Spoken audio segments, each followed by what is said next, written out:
Hello, and welcome to the next episode of Making Mannequin Heads into Planters.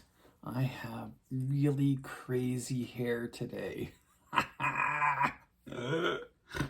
This is called bedhead. It's like stupid early in the morning before the sun's even up. And I was done sleeping, so I got up. And after a cup of coffee, well, half a cup of coffee, still got the rest of the half a cup of coffee and got the breakfast of champions babies. Bingo! I was just like, all right, I'm getting up. I'm done sleeping. Sleep has been an interesting thing lately. I don't know, the older I get, the weirder it gets. I find that when I'm done sleeping, I'm just kind of done. It's weird. My superpower growing up was always I could sleep literally anywhere at any time. Boom, I'd be out. Not anymore, which is kind of cool because, look at all these hours of extra time I get to do fun stuff. So I thought I'd take the time to do an episode. And how are you? If you're not answering, I can't hear you. How are you? So I may be a little extra wacky this morning, but got my flame on hair going on. Oh my God, this is hilarious. I love it. So today, in this episode, we are going to continue working on what I'm calling the White Walker head. We made great progress in the last two episodes. It's not quite fully dry. You can see in the thicker areas, it's a little bit darker. See that darker tone? But boy, does it feel good. It looks good. I like it. It's fun. It's not exactly symmetrical, but it's like, makes a more organic feeling. I love it, love it, love it, love it. Even the things I whacked on, right? It has the stuff as the SculptCrete was. SculptCrete works like clay, hardens like concrete. SculptCrete. There's my plug. But anyway, yeah, so as I was slapping it on at the end of the last episode, it actually was working really well. And so the discovery of last episode, I think the greatest takeaway is how do you blend newer application to the base application, right? And make it like a sort of a seamless blending. Well, wetting it is the trick. So that is definitely the trick because babies, this worked really, really, really well. Look at how smooth that is. Great discovery. Lots of water, and you just run your finger right along it. It smooths down all those lumpy glumpies. Look at these back ones. Right on there. Look at that. Looks like it just grew right out of his head. Love it, which is exactly what I want. So the face is in great shape. I was talking to Lee. It's like, do I do lower lip? I like the eyeballs. His eyes are going to be open. And I think I'm going to not actually SculptCrete today, and we'll get to painting. So I was thinking, there's a couple of ways to approach this. So let's discuss. All right, I'm changing tact. I'm not gonna SculptCrete. Put away my little containers. I'm completely covered in dust. I did manage to clean off the tabletop a little bit, which is good. It was getting very crunchy. So approaches. So what do you think? What should I do? And of course that's rhetorical because you can't answer me right now, only later. So I'm loving this idea here of, I know it's hard to see, but the lines on the face and everything, it's really beautiful. It's almost like when you look at it, that in through here, there are lines that come down through the nose. It really makes the nose swirly, which is cool. It highlights it. If I had a color printer, you would see that it's in blues and whites. So it's really beautiful, like bright blues. And I like blue. And I've got some really nice blue paints. But so what I was thinking of as I was drinking the first half of my coffee this morning is, what about getting back to this idea as the base, right? So I could do this beautiful swirly swirly undercoat, and then, because I've got the beautiful blues and aquas and things like that of the spray paint, seal it up that way, and then all I would be working on is doing like scales in the forehead and scales that come through here, and then the sinewy lines I would be working in with the base of the blue and aqua, and then I would be bringing in highlights and lowlights with not black but with a darker blue. So that might be an option, but before we decide on that, one of the things, I'm sorry, I'm turning away from you as I'm talking to you. I just keep on looking at this. I'm just absolutely fascinated. So one thing that is on this that this guy does not have are the pointy ears. This has, his ears are not actually pointed, they're rounded. But I was wondering about making pointed ears on him. Does he seem like he's missing ears? Or do the ridges seem like they take care of that? He almost becomes like a dragon looking guy, right? I mean, that is another direction I could go with it. I could absolutely do another one that looks more like a dragon head, like a dragon man, dragon person. And I'm wondering, actually, I think I'm gonna go, since all my characters, most of my characters seem to be male, I think I'm actually gonna go in a different direction with this one and make it completely androgynous or on the female end of the biological traits. So there's also the other question of, do I just focus on the head, or should I also focus on here?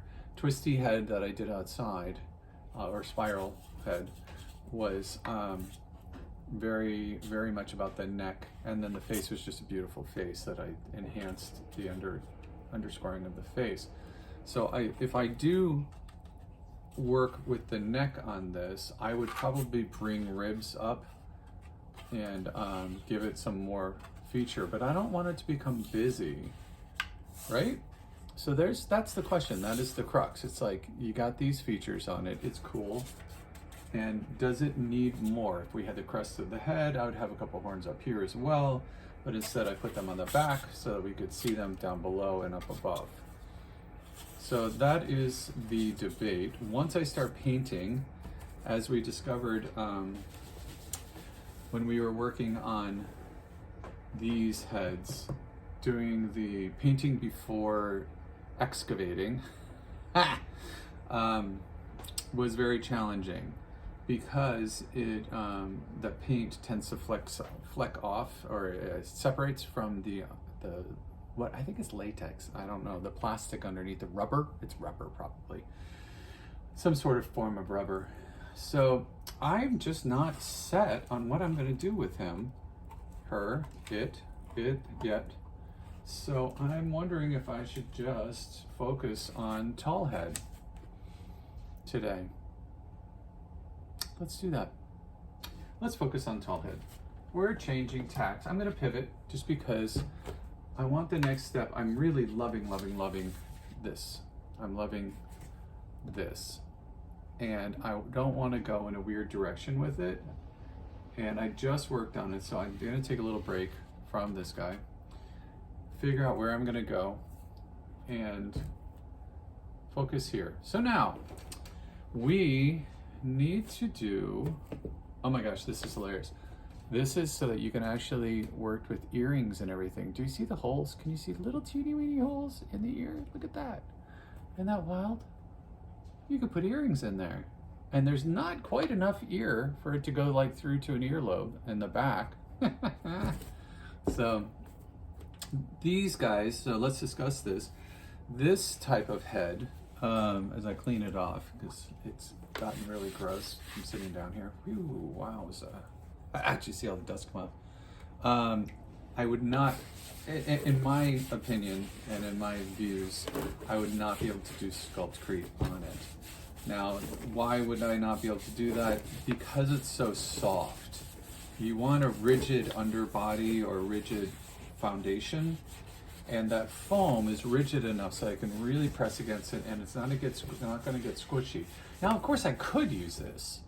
I mean, of course I could, but what it's going to do is it's going to lose the not only all the features, I think, if I, well, yeah, it does lose the detail of the features, which I actually really like on these, because there is beautiful detail, but it's also going to lose its pliability, flexibility. And I would be concerned that if I didn't coat every single inch of it with SculptCrete fully and encase it like I do with these guys, then it would crack and not do well moving forward. So this one is so beautiful as it is. It does have that beautiful sheen to it. I'm told that the creepy ones, that, I'm into creepy stuff, but the creepier, the more lifelike, the creepier, which is interesting. And I've gotten that reaction from everyone. So that's kind of a wild thing. But what we do need to do, no matter how I treat this, is I do need to put in drain holes, and I need to excavate the head. The head is an interesting shape. It's very flat on top and then comes around on the bottom. Not sure why that is. Maybe there's a reason for it hat-wise or something, but it is, are people's heads shaped like that? Is my head shaped like, it's hard to tell with my fluffy hair. So what we're gonna do is we're going to look at this, and before I start taking off the top, because I really want to think about that, I am going to do drain holes. And I'm kind of happy, I've been very happy with drain hole in the front. Yeah, that's going to be a good place. And then drain hole in the back, right at the base of the skull. There we go. And that's all I think I need, because I think at the ears I don't really need it, and that's overkill. So I don't have my drill with me, so I'm going to go manually in. And I know this is opposite land of where I've done this before. It's much more exciting with the drill, isn't it? But maybe this isn't such a good idea. Maybe I'll go grab the drill for the next episode when I do this. Yeah, this is okay. So, word to the wise, if you're using a drill bit that's nice and sharp and you're doing it manually, ow, that hurts. And ow. Okay, yeah, no, I just sliced my finger. Okay, don't do it manually. I guess I could hold it right at the very base. Oh my gosh, here we go. I know, I'm talking to you and telling you that I'm not going to do it, but then I go ahead and do it.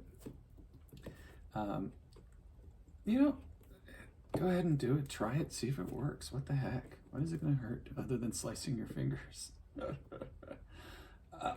And that's as far as I can get with it. Yeah, once it gets in there, it starts to bite. It's not working. All right, so that's a good lesson learned. You can only get so far with that. Get this plastic off the table. And so let's pivot again, and let's cut off the top of her head. So what's the shape gonna be? I like the flat top. The flat top seems to work really well. I do also like that sort of coming down and then over, and I could do come down and over shallow, and then I've got lots and lots of room for soil. And I think that's probably a good way to do it. I love that shape. It keeps the whole front of the face, which I rather like. So we're gonna do that. I don't have any seams on this one like I did on the foam one. So we're gonna go by this. We need reference points, right? Because we want it, symmetrical. We want it balanced. Symmetrical and balanced are not the same thing, but more symmetrical than anything else, or at least similar on both sides. So we're gonna go shallow. We're only gonna come down to above the eyebrow on this side at the ear, further back. So we'll get leave a lot of face. I think this marker is dying on me. I'm going to, here, Hold on, don't tell Lee. Oh, that's a good one. There we go.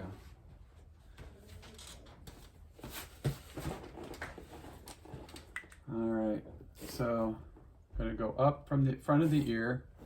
I'm gonna go straight up. Actually, let's go from the middle of the ear. Now, front of the ear, I need enough to be able to have soil. So if I go right over here, go front of the ear, and I go back, how much is that gonna take off? I think that's too much. Let's go up. That looks good, right? Make it level. You move it, keep my hand where it is, over. And how does that look on both sides? Oh, it's much higher on this side. So much for keeping my hand level. So let's do that again. Start from here. Pivot it. Do not think. Just keep the hand. There, I like that. How does it look from the front? So take a look there. Side to side, it looks pretty good, right? I can cut straight down, then cut straight across. And I like those dimensions. It's lots of room, it's plenty of room for soil, right? Don't you think? Small plant, 4-inch plant, that'll work. Because that's 4 inches is really all I need across for a plant. I mean, you're not gonna get much more than that. It's not even 6 inches from top to, from side to side when you do a straight line. So you just got to think of what kind of plant you can fit in. I like having a lot of the forehead available. That's actually pretty cool. Ooh, you know what this reminds me of is, oh, interesting.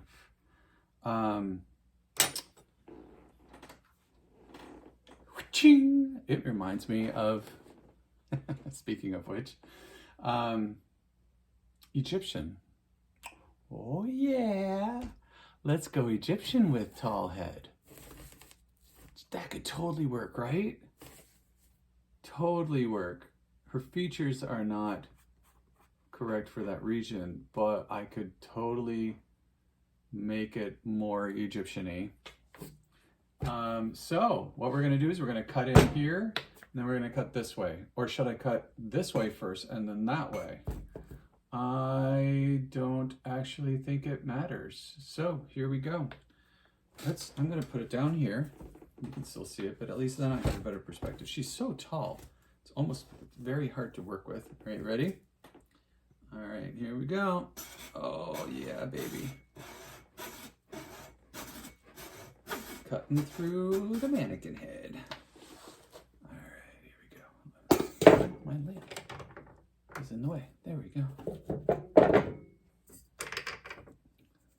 There. That works. All right, here we go. Cutting through the mannequin head. Cutting through the mannequin head. Cut it into the skull of the mannequin head. Oh yeah, right through the, oh, I'm having too much fun. Right, oh, there we go. Oh yeah, get through that scalp. There we go. We hit foam. Hit pay dirt. All right, there we go. Oh, got to turn her around. That doesn't work very well. So let's get her from this angle. For some reason, Chewy upstairs is like pissed off that I'm down here. Not sure what he needs. He has food, he has water, and he's old. He's such a sweet dog. It's kind of funny, so I've really made an effort with Chewy. Chewbacca is his name. Our littlest dog, old man Chewbacca. He is 13, turned 13 this year. And he's a little Lhasa Apso Shih Tzu blend.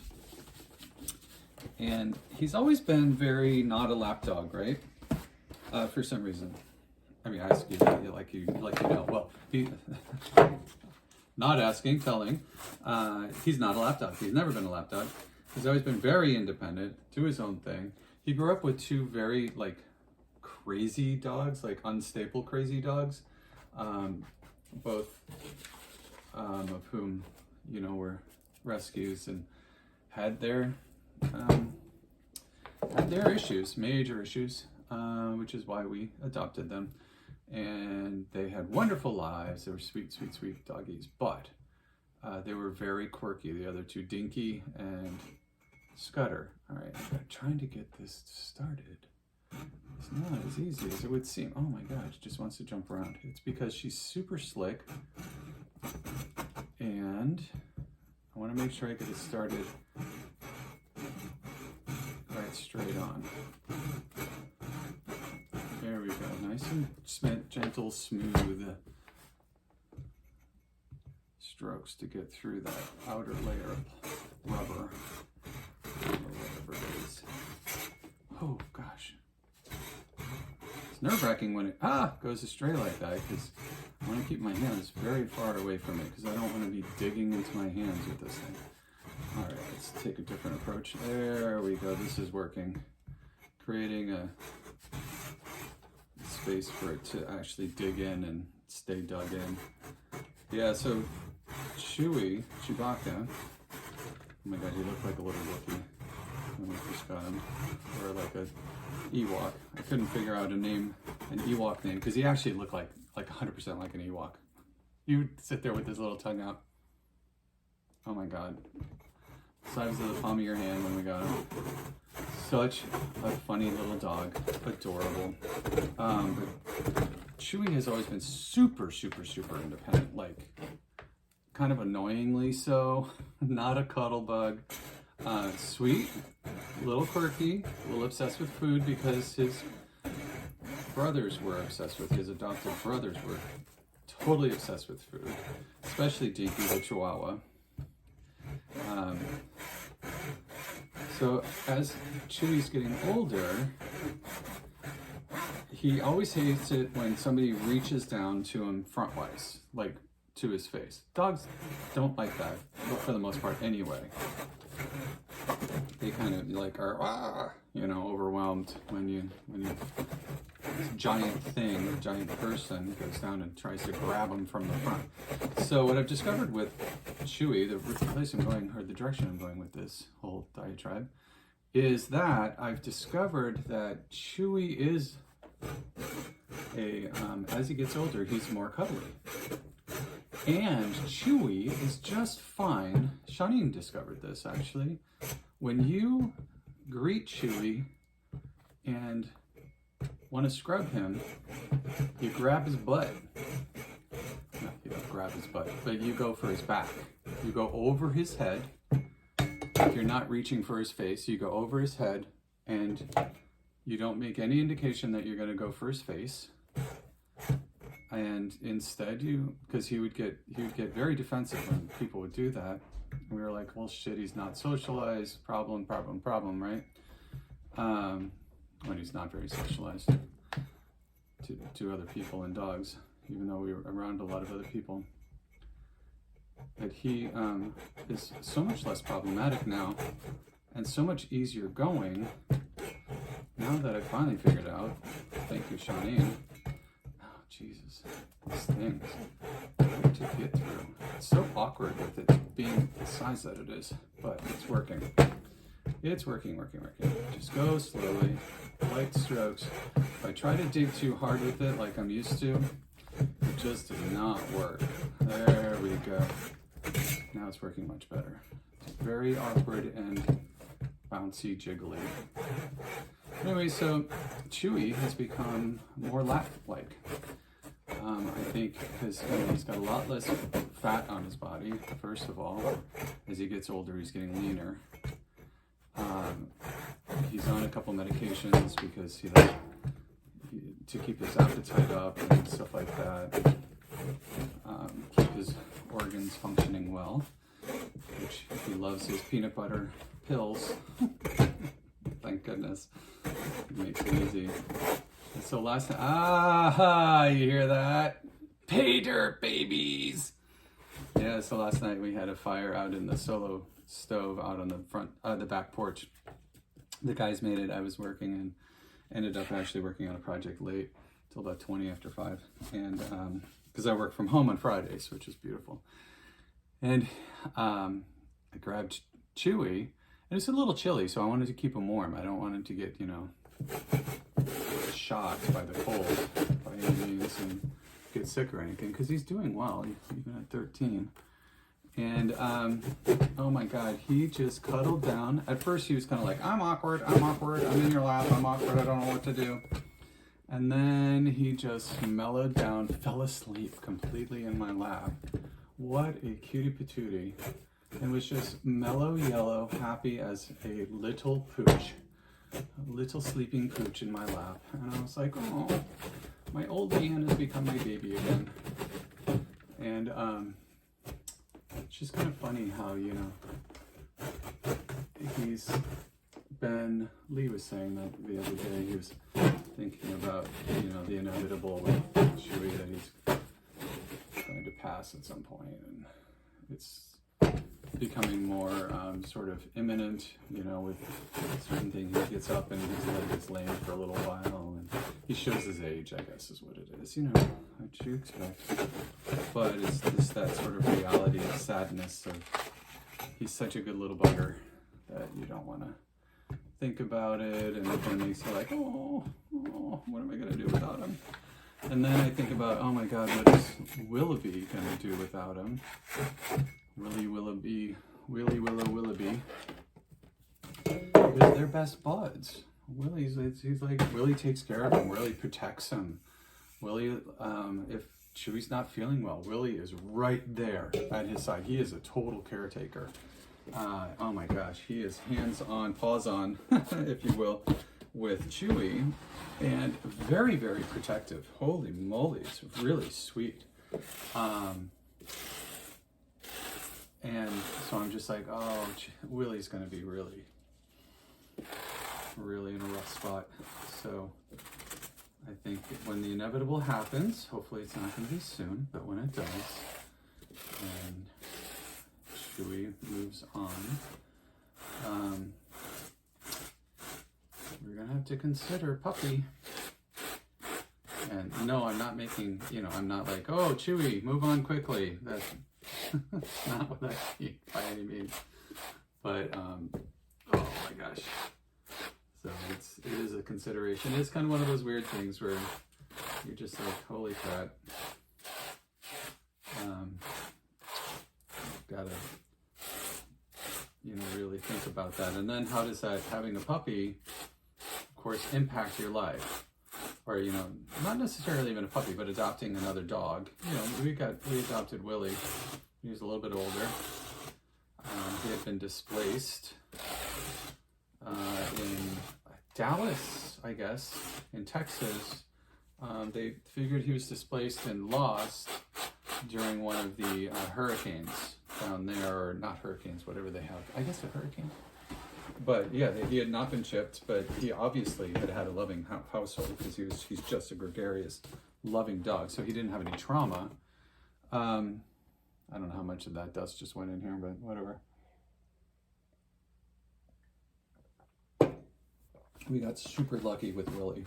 He is the loveliest, cuddliest, roll on his back for belly scrubbiest pooch I've ever met. He is just a dream of a dog. Total cuddle bug. Loves to play constantly. Like play, like does laps. And it's funny, if you're down here and he does laps. Before the kitchen remodel, there was a doorway that came from the entryway into the kitchen. And we go all the way, so the full length of the house. Willie, if we opened all the doors on the way, because there's a center hallway all the way down to our bedroom, which is on the end, which is right above me. So you go the full length of the house, all the way down, all the way back, full speed, and he only has one eye. Yes, Willie only has one eye. And he lost that during the, while he was roaming around. They don't know what happened, but you would never know that he only has one eye. That little boy is gregarious as all get out and doesn't slow down because he's only got one eye, that's for sure. All right, so I'm going to leave the excavation of the head cavity to the next episode. So she's got a good start to her. I like the angle. Definitely gonna open up all throughout the cavity. So a pot can go in there easily. I like, love that the face, right? Cool. The face does beautifully. We've got all this forehead and coming up onto the head. So it'll be a little bit different from ones we've done before. And then we'll figure out what's gonna happen with her. Maybe if I do Sculpey, Sculpey has to be baked. There's air dry clays, but I wonder how stable they'd be if I wanted to actually sculpt on her, or if I just want to do application of other things glued onto her. Of course, she is painted, so I might have to rough up the surface to do that, but we'll see. I love the idea of Egyptian.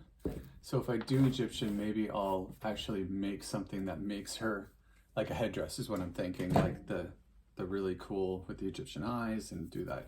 So I'm gonna do some research. I'm gonna do my homework before the next time I see you. And I hope you have a wonderful day and put more love out in the world. There's not enough love in the world. Thank you, Sir Elton John. I completely agree, sir. And I do mean that. I mean, put that love out in there. And as one person commented recently, you got to love yourself as well. Love yourself first. I'm like, yeah, that's exactly right. Love yourself, laugh with yourself, laugh at yourself, enjoy yourself, appreciate your talents. I'm not talking ego, I'm just talking be nice to yourself, right? Be nice to other people. How can you be nice, really nice to other people if you're not nice to yourself? So the only other thing I wanted to bring up is inner monologues. It's a long thing, long discussion to have, but think about the words that you use with yourself when talking to yourself. How do you comment? Oh, every once in a while I'll hear myself go, oh, stupid Patrick. And I go, no, I'm not going to do that. I'm not going there. I'm not treating myself that way. I wouldn't say, oh, you're stupid, other person.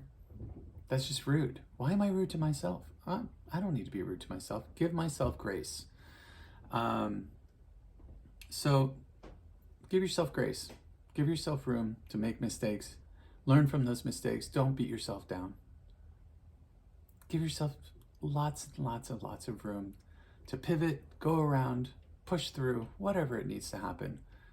But you can't do that unless you're letting yourself be you, and appreciate that. All right? So have a wonderful day. Like, subscribe, share, do all the things you're supposed to do. Right? All righty. Take a big breath in. Big breath out. And now react to the world around you. It does change things. It's incredible. One breath. That's all it takes. All right. Have a great day. Bye.